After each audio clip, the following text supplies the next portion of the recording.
Everybody, this is Grace, and I'm going to talk about people, having milestone birthdays or milestone moments, and somebody messing them up.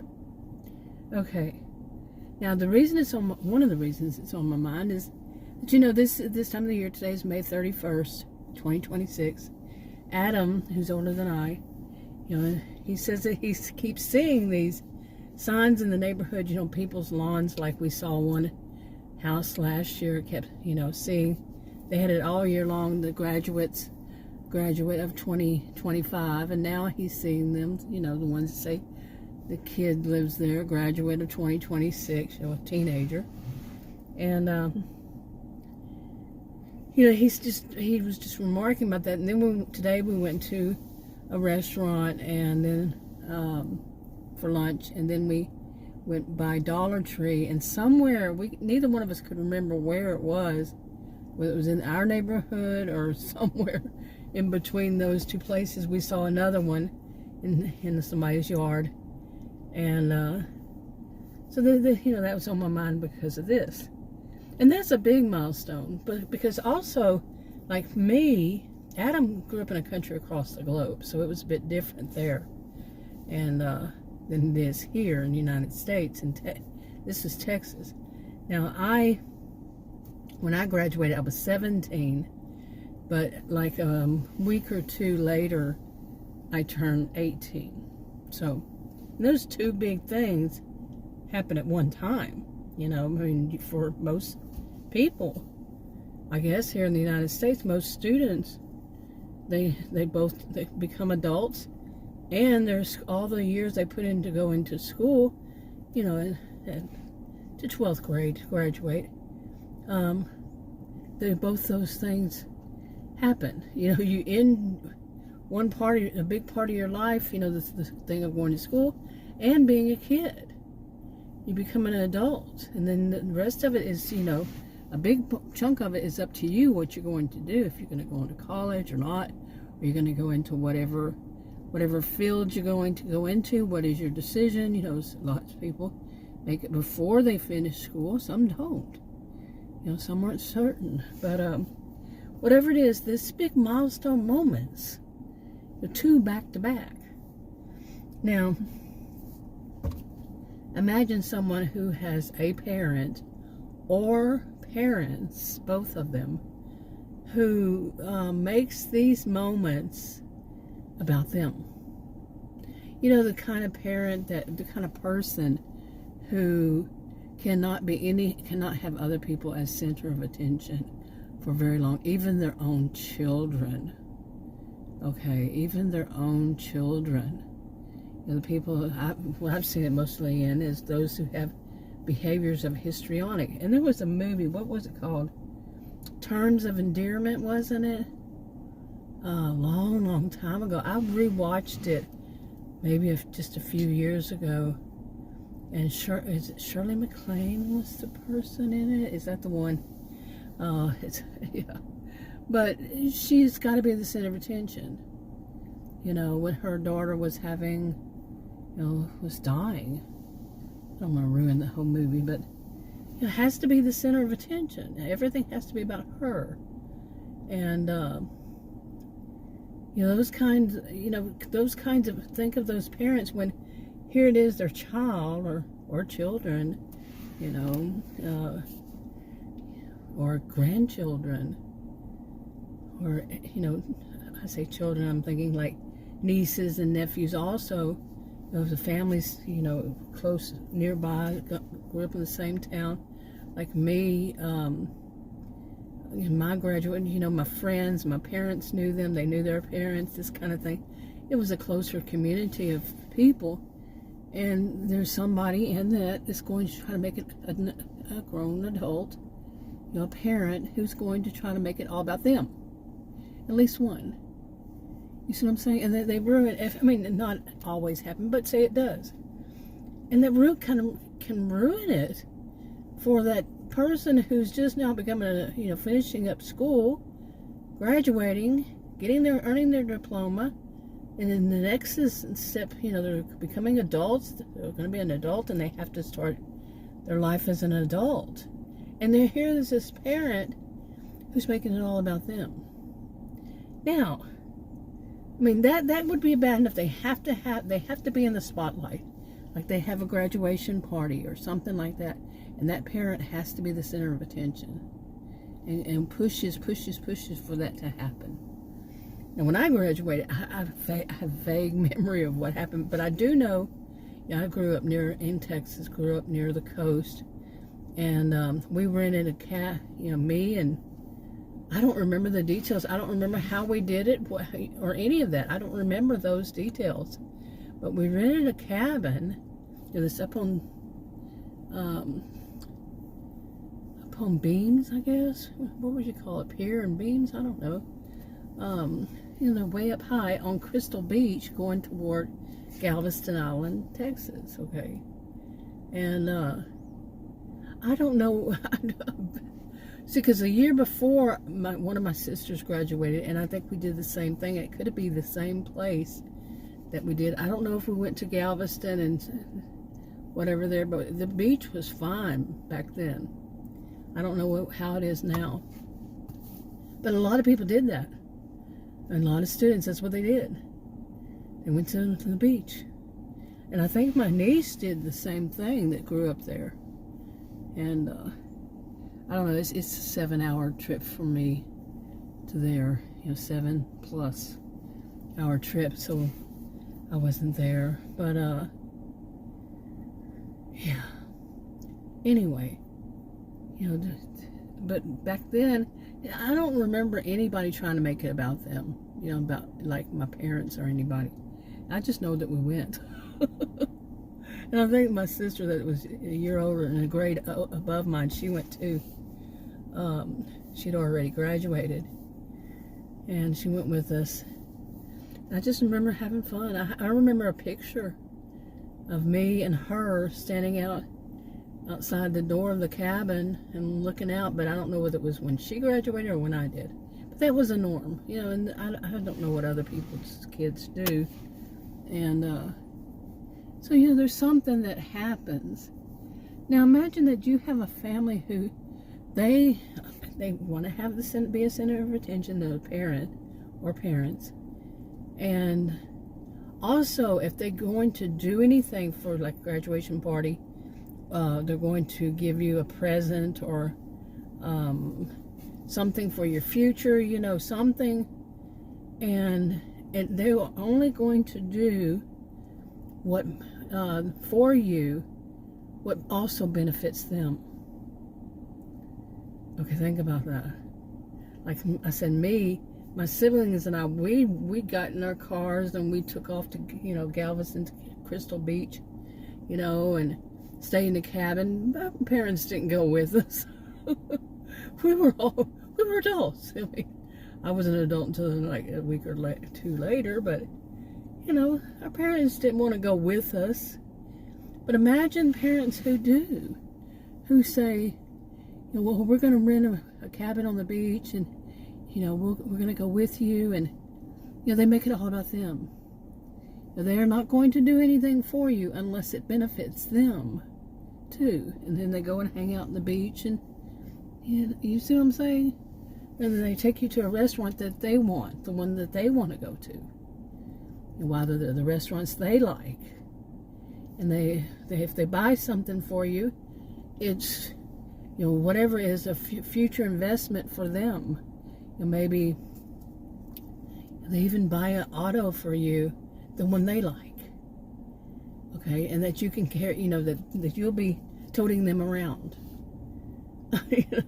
Parents, they're usually, parents, when their kids graduate, are usually 40s, maybe 50s. And when their kids graduate, some are younger, if they have them early. Let's say the kid is 20, after a year or two after graduation. And the parent was, say, 20 when they had them, they're doing like that. Let's say late 30s on up to 60s. I think I had a friend who, she had her daughter later in life, and she was in her late 50s when her daughter graduated. yeah, late 50s, I think. So whatever it is. And I had a friend who's who I didn't have, she wasn't a friend, she was a friend of a friend, and she and her boyfriend, her husband, had their first child in high school. So you can imagine they were probably like 15 or 16. Yeah. So anyway, and they were grandparents, not too, really soon. It was soon too. They were grandparents. They are probably great-grandparents or great-great-grandparents.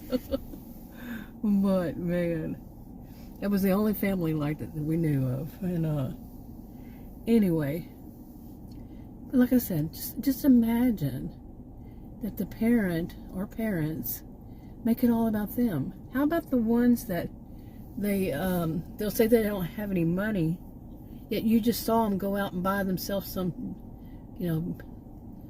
it doesn't have to be a big ticket item, just something selfish, something for themselves that they wanted.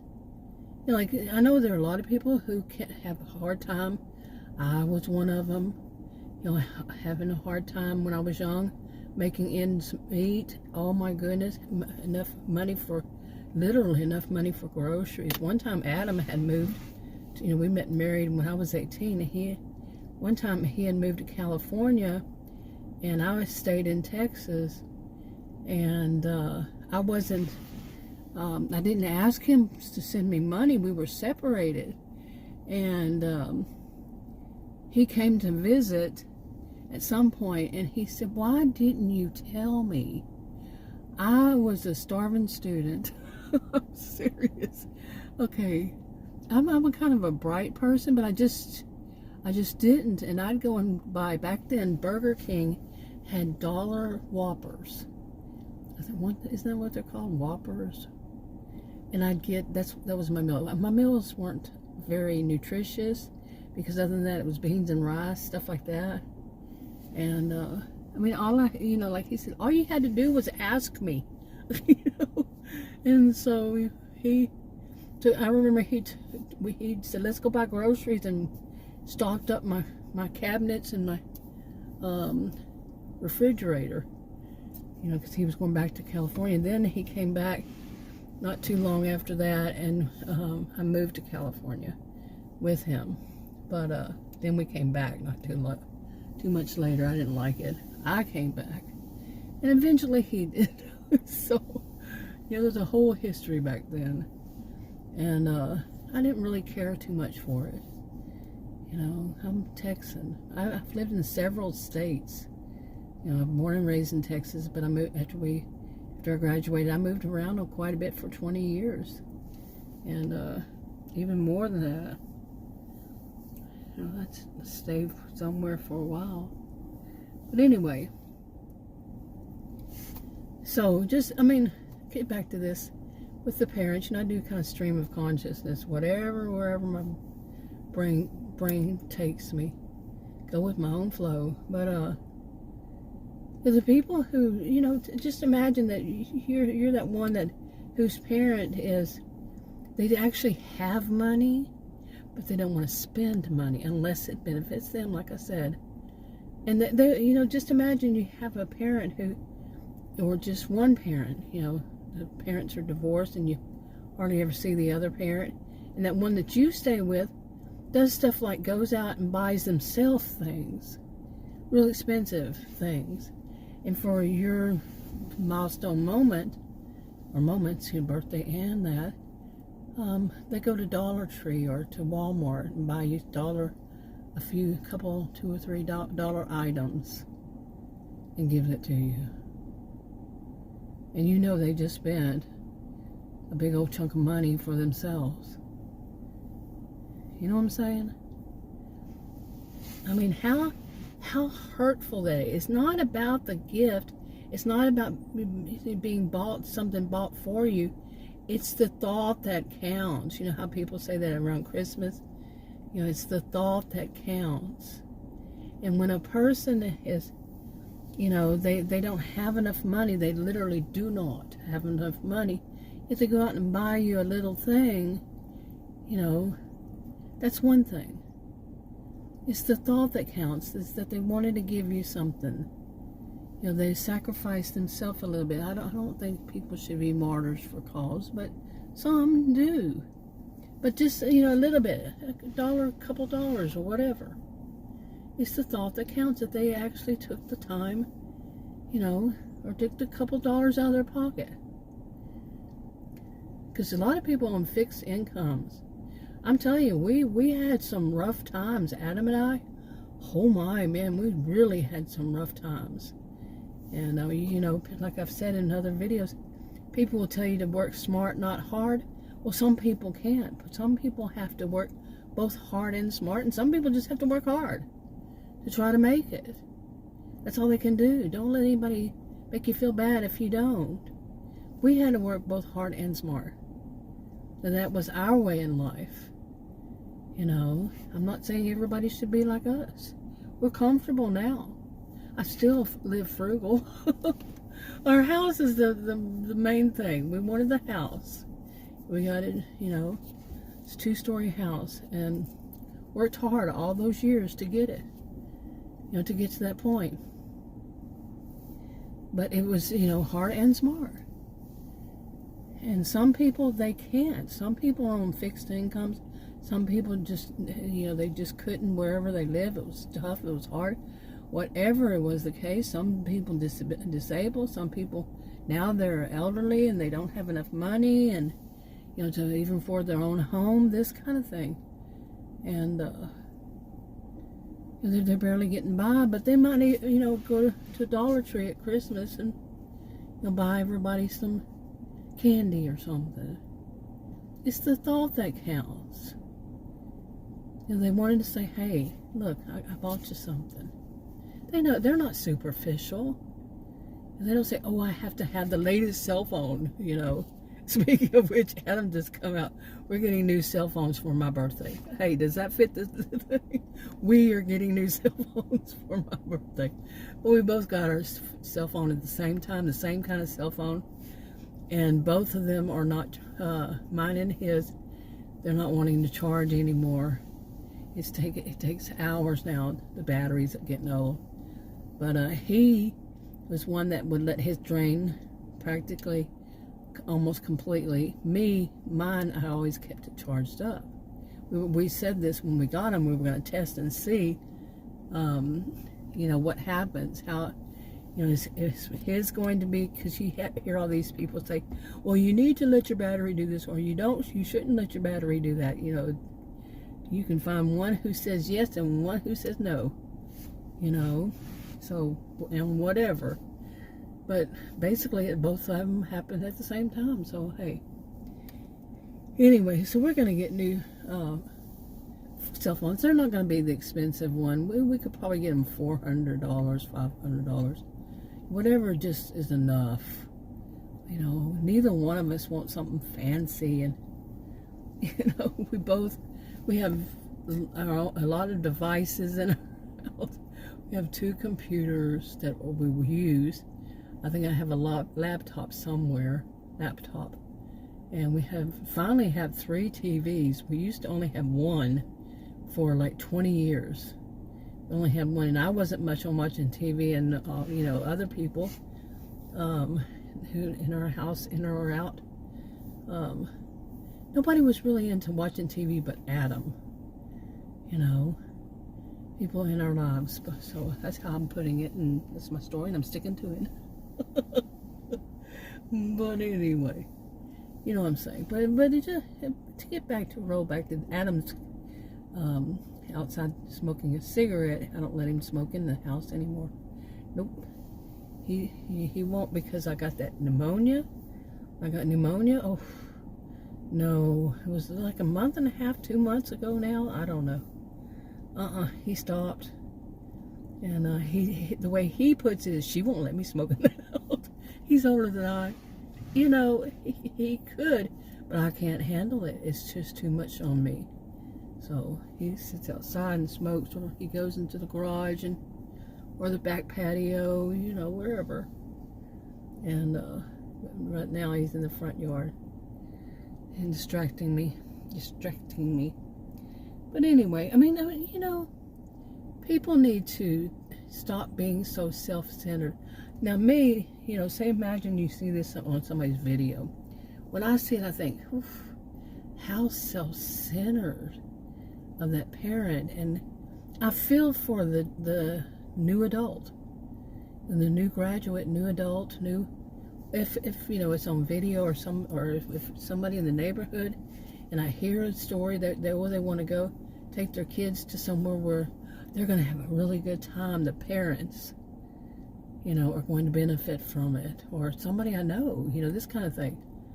I just see it for what it is, somebody being extremely self-centered. And you know, that's all kinds of wrong, because those kind of memories can last a lifetime. You know, mine, I'm 62, I'll be 63 in a few days. And so that's a long time ago when I went, you know, but like I said, our parents didn't, they have to go with us and so they can benefit off of it. No, we went ourselves, you know. And anyway, I think that's enough. I'm going to wrap it up. Talk to you on another video. Bye.